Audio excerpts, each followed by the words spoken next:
helicopter. The opening scene is usually the inciting incident where we see important plot. Screw that noise. We're fast forwarding. Let's meet Nick and Cody. They're new to the private investigative game. I let you talk me into this crazy Hardy Boys deal. We've been detectives for 2 weeks. Just finished their first case, and it's time to get paid. What the hell is this? That, unfortunately, is your wife and Arnold Zale. He runs Zale Sporting Goods store. Pay you to find out where she is, not bring back that stuff. But the sloppy asshole that hired them is all embarrassed when he sees photographs proving that what he's always known deep down inside, that he's a huge cuck. Nick's all like, cucks gotta pay their bills too, bro. We haven't been paid yet except for the retainer. And we've been working on this for 2 weeks now. But Fat Boy decides to lash out with violence.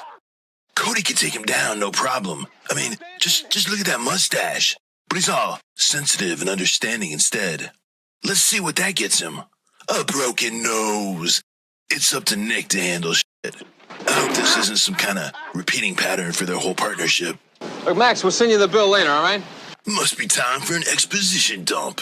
It's the pilot episode after all, so we'll forgive him this once. I don't know. 2 weeks as being private eyes. I think we're going to start thinking about going back to our old jobs. Old jobs? Yeah. What old jobs? Contract fishing trips, water ski rides. We were starving. Give it a chance, man. We were good at this stuff when we were in the MPs. We just got to get back in the flow, that's all. So Cody got tired of his minimum wage bullshit job and decided to get his best friend and become PIs. Women dig that shit. Good choice. I guess in the early 1980s you could do that. Just decide to become a PI. No school, no licensing. Nick and Cody ain't got time for all that red tape bullshit. So they open up the Riptide Detective Agency. No, it's the Pier 56 Detective Agency. They actually changed the name of their agency to Riptide later on in the series, so right now they are the Pier 56. That's a little weird since they live on Pier 32. No, I'm just kidding. They live on Pier 56. Trust me, it makes sense. They live on a boat called the Riptide. There's nothing weird about two grown-ass men sharing the same bedroom. That's where they bring all their poon. Let's not forget about Cody's broken nose. You'd think that awesome mustache would have protected it somewhat. But you know who's not worried about it? Fucking Cody. Turns out, Nick and Cody are such masculine bro dudes that they have a running competition. Not a competition that involves running, but like a running gag, a running joke. And that makes us even. 10 years of friendship, 6 busted noses apiece. The winner has the highest number. Airline fractions don't count. All right, sure they do. No, they don't. They never did. You're not going to buy this? No, I don't. I'm still ahead 6-5. These guys just love to brawl. What's this sailboat shit? Where's the big pink helicopter? Oh no, wait. That boat's got some sexy young ladies on it. Wait, what the f*** is going on here? Why are there fat businessmen? Oh, shit. Is that a floating whorehouse? This show's just gotten a lot better. I'm not even kidding. Look, there's the prostitutes, there's the Johns, and look, that's the madam. She's like the female pimp. Okay, so female pimp? Female pimp, that's right. You heard what I said. Well, she's played by Anne Francis, who old school sci-fi fans might recognize as having played Altera Morbius from Forbidden Planet. All right, put your nerd boner away, whatever. And look, it looks like the hot babes are rescuing another hot babe from the ocean. See? Hot girls just multiply.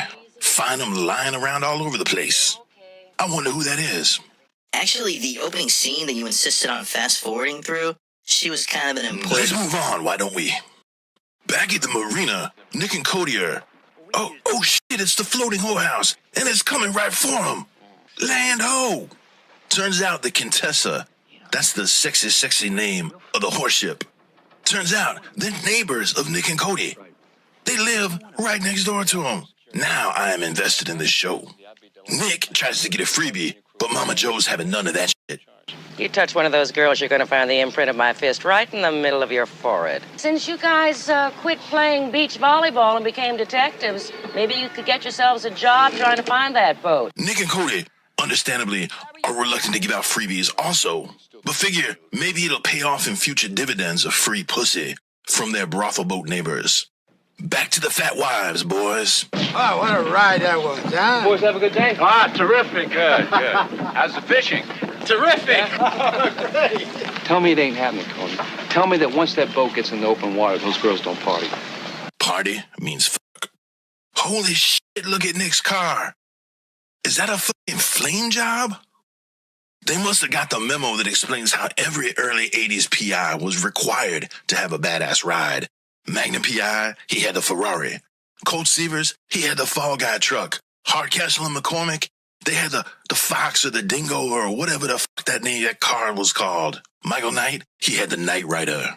Actually, the car of Michael Knight was named KID. It stood for Knight Industries 2000. Don't interrupt me when I'm talking about cars, goddammit. Cody, he's working the case. Meanwhile, Nick's working the pussy. He's offering helicopter tours to hot chicks, but we know he's really offering the dick. You might recognize the girl from the A-Team. She's the actress that replaced Amy Allen, who got kicked off the show by George Papard. George Papard was the man. Sure, people say he hated women. They say he had a severe drinking problem. Well, I say he had a severe drinking opportunity. Yeah, this actress, Marla Heasley, she only lasted 10 episodes after making it on. I hope you saved your money, Marla. While Nick's fucking around trying to get some poon, Cody's hard at work on the case. That trade wind was a lot of boat, Cody. It's too bad everybody died. Well, Mom and Joe found a girl. She was the only survivor.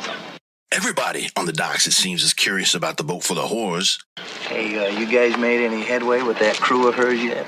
Yeah, I'm doing all right. Nick's been striking out real bad, though. It's time to meet the Riptide gang's nemesis. See this guy with the badge and the Norman Osborn from Spider-Man haircut? That's Detective Quinlan. He's hardcore. I think you are an ice-cold liar who's got the blood of 6 people on your hands. You know what else I think? I also think you work with hijackers to steal boats, to smuggle dope. He's a cop on the edge, but he plays it by the book. And you know what? He's gonna throw that book right at Nick and Cody. He hates the Riptide guys. Get your fucking foot off the car, asshole. Maybe he's just jealous because they got solid heads of hair. Maybe he's intimidated by Cody's mustache. Hey, it looks like Nick and Cody's plan to investigate the case for free, thereby working their way into the good graces of Mama Joe, thusly attaining unfettered access to the boat full of prostitutes, is actually working out. Look at this. Mama Joe's invited them on board, given them seats, served them coffee. Way to go, Riptide guys. Hey, Cherise! Send her on up. Oh, shit. The victim turns out to be a fucking hottie. Everything's coming up aces for the Riptide guys. While she talks about the case, Nick and Cody are both trying to look like they give a shit, but are really both wondering if Kimba's DTF. That's right, her name's Kimba. If she was ugly or a fatty, she'd never be able to pull off a name like that, but she's hot. Every one of them has a name like Tammy or Debbie or Charisse or Brandy. Now think about it. Yeah. How did their parents know to name them names like that? Nick and Cody know what's up. Her name's Kimba. Deal with it. Fun fact about that actress, Karen Coppins or Coppins, she was the female protagonist lead in 1985's Once Bitten. That movie is notable for starring Jim Carrey before he was famous. Before Ace Ventura, before In Living Color. It's interesting because even though he isn't pulling faces in that trademark Jim Carrey style, you can see kind of the beginning inklings of that. Shut the fuck up with that nerdy shit. No one cares about her resume. They only care that she's a hottie. Thanks. Oh, you're welcome. That's okay. Goodbye. Goodbye. Yeah, right. That's okay. Yeah. Cody's worried about invoking the wrath of Detective Quinlan, You know, we could be getting in deep trouble with Lieutenant Quinlan. but Nick shuts that pussy shit down hard. Cody, Quinlan's an airbag. If he gets in the way, I'll drop him for you. Nick's not afraid to put a meddlesome 5-0 in the ground. Cody, he really seems to worry about a lot of simple shit. You'd think with a sweet mustache like that, everything in life would be smooth sailing. Since Kimba's going to be with us for a while, how about we make her neutral territory? Nick's all like, whatever, bro, no problemo. I wonder if comedic hijinks will ensue as a result of this agreement. Later on that night, well, what do we have here? A couple of the ladies of night from the Contessa, they're sneaking aboard the Riptide. Looks like they want to take a mustache ride. Who wants a mustache ride? Why are they sneaking? They know their pimp wouldn't approve of them handing out freebies. That shit's bad for business. Or at least that's what I'm told every time I try to get one. I really hope Nick or Cody doesn't shoot them, erroneously thinking that the whores are burglars or some shit. That seems kind of like something that could easily happen. Cody, Nick, it's Tammy. But we never get to find out, though. That whole annoying murder mystery B story once again intrudes on the fascinating main plot about the boat full of whores. Now check this out. Nick and Cody don't fuck around with any of that boxer short or boxer brief shit. In the early 80s, real men had two choices. You either went straight up commando or you wore tighty whities. And it would be impolite for two grown-ass men sharing a boat together to walk around freeballing it. And what did I say? Where's the shark run? I don't know. It's down here. I don't know where it is. Oh, it's up here. It's up here. Come on. Startled from a sound sleep, goes right to his rifle. Them horny prostitutes were risking their own sexy lives by tippy-toeing around the Riptide at night. Let her go! Mama Joe is justifiably upset about another criminal organization invading her turf, so she does what any self-respecting pimp would do in such a situation. Mama Joe, help me! Lynn! But it turns out her pimp hand ain't as strong as she thought it'd be. Since Cody grabbed the rifle, Nick has to fall back on his military police training and decides to throw a lead diving belt at the bad guys. And wouldn't you know it? Nothing but net. Nick is the fucking man. Now, Cody and Nick are faced with a real hero's dilemma at this point. Like a Sophie's choice. On the one hand, there's a couple of hookers on their boat. They're totally DT fuck. And their pimp's just been rendered unconscious. Time to party, right? But on the other hand, some low-rent mafia-looking asshole stole Kimber. Yeah, that shit's annoying B story and all. A total cockblock. But number one, Kimber's fucking hot. And she's a good girl. Not like those filthy whores. And number two, they just can't let some goony fucking Guidos get away with shit like that in their neighborhood. They fucked around. Now they gotta find out. Time for a car chase.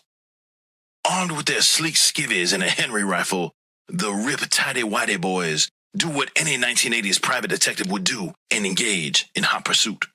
Cody, taking inspiration from Nick's absolutely amazing diving belt throwing exhibition earlier, manages to shoot out the tire of the Mafia Mobile. This results in the requisite car jump scene. The caddy full of Goombas bursts into a fire explosion. Well, too bad about Kimber burning to death, but at least Nick and Cody showed that you don't fuck around with the Pier 56 detective agency. No, I'm just kidding. Although, that probably would have been a much cooler way to go with the story. You know, wrap that B-plot up right here and get back to the hookers waiting for them on the boat.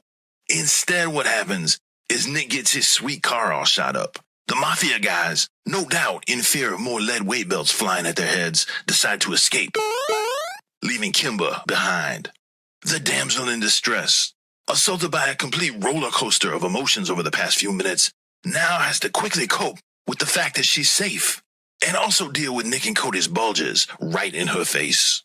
She manages, though, to draw warmth and comfort from the presence of Cody's mustache, so everything works out. Back on the Riptide, Cody and Nick are walking around just shirt-cocking it. You're just straight shirt-cocking it? Toddler style?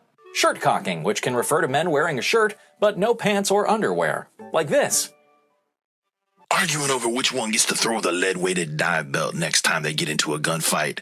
Cody's all, since we saved her, there's no way we're letting a good girl like Kimber stay on that den of iniquity, whorehouse floating Contessa boat. She's staying right here.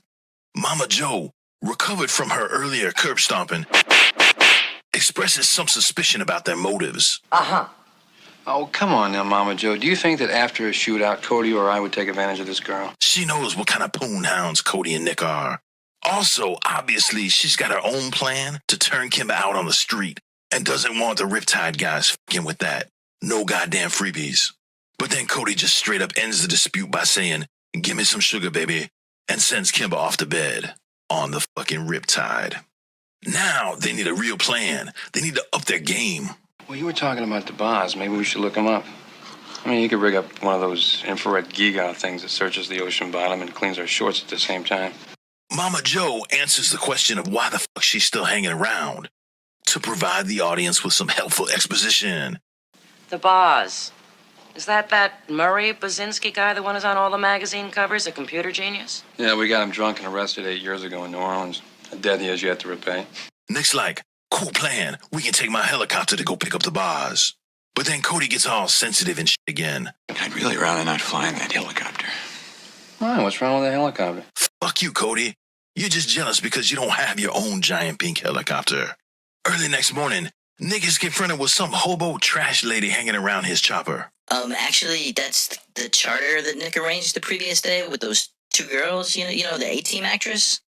Fucking whatever. Why must you always interrupt my flow with your nerdy actually shit? No one cares.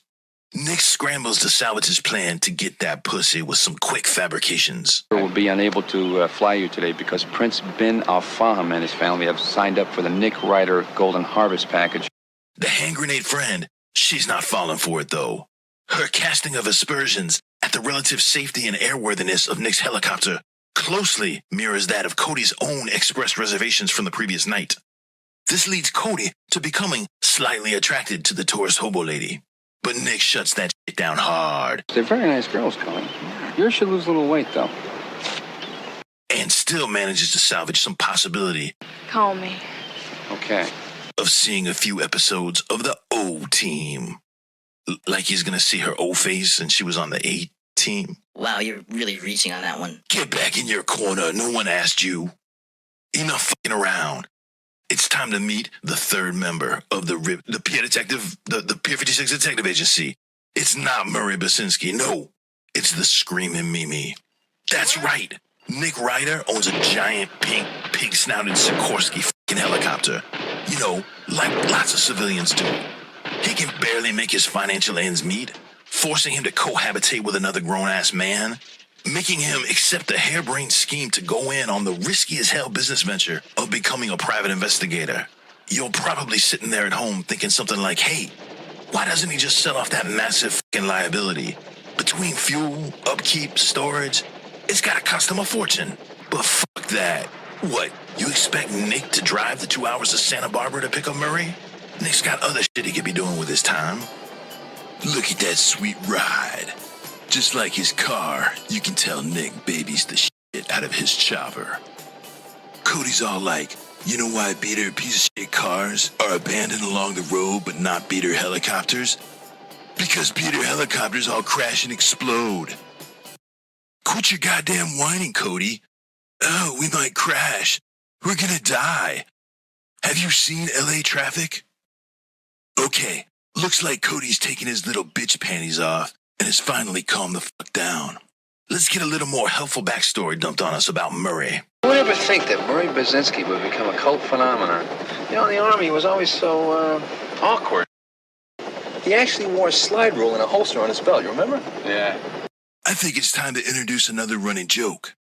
As if the broken nose gag wasn't awesome enough, let's hear a little bit about broken thumbs. He actually hit somebody with his thumb inside of his fist. Ha ha! That's classic Murray.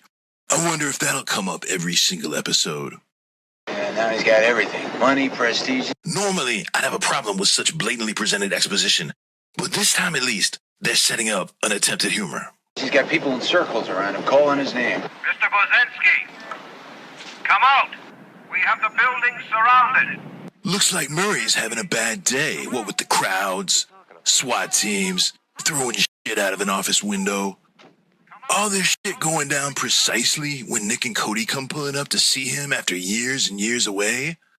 Quite a coincidence.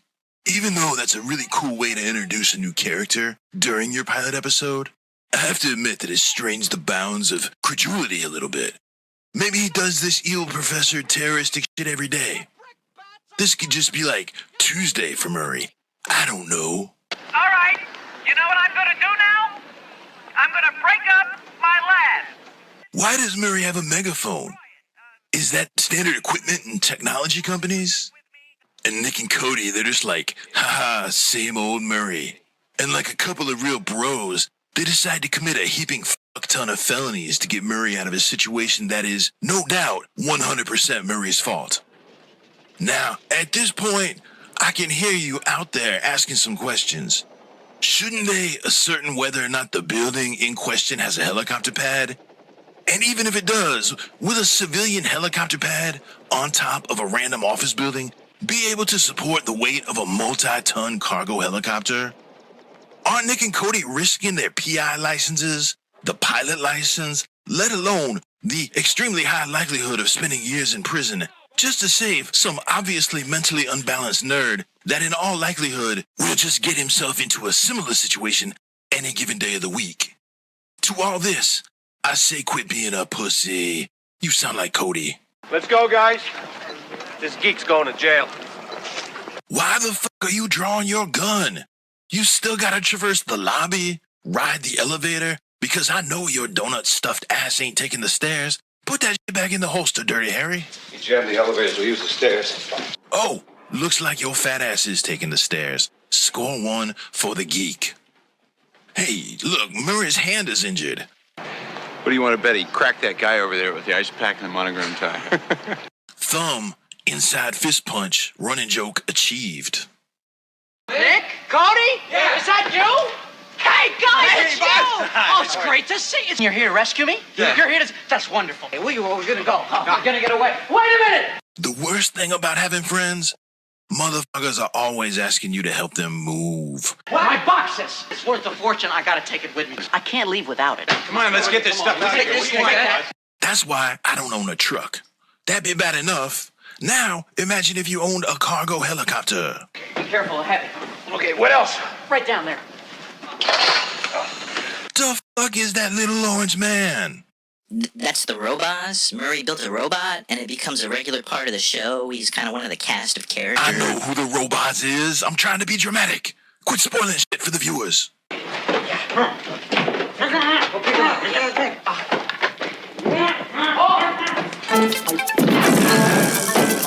Did you see that? The police, they just opened fire. Number one, that seems a bit extreme for the overtly comedic nature of the scene we are presently engaged in. Trigger-happy assholes. And number two, why are Murray and Cody still running? They're trying to murder you. Put your hands up. Oh, there's a police helicopter. We all can plainly see that shit has escalated to a pretty goddamn extreme level, far beyond the pranky hijinks tone that the show seems to be trying to achieve. Find your own building, pal. We were here first. I guess that's just the way the Riptide crew rolls. How are we gonna get out of here? People generally get out of the way of crazies. That fun, frolicky theme you hear playing, that's a variation on the Riptide theme. I've seen the accompanying lyrics. They go something like this. Risking our lives, f*** the police, committing multiple felonies, risking the public, going to prison. You know, shit like that. Wow, that was very good. Thanks, asshole. Now, I joke, sure, but Cody obviously has no clue what the f*** is happening, and you have to wonder why he let his friend talk him into this shit without asking these questions beforehand. But I gotta say it once again. Quit being a pussy, Cody.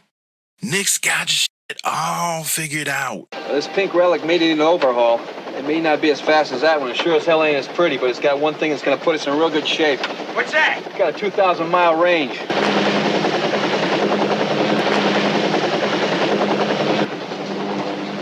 Looks like those guys are starting to worry about their fuel. But what about your tail number, you may ask? We got your end number. You're going to be arrested, and you're going to lose your pilot's license.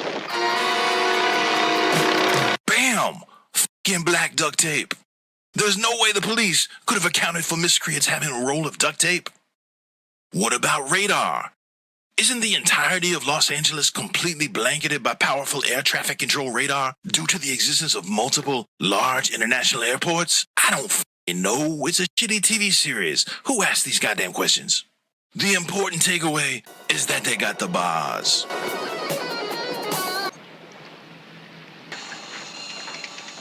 Hey, looks like Murray's made himself at home. What have you done to the stateroom? It looks like the bridge of the Enterprise. Come on in, I'm almost all hooked up. The stateroom.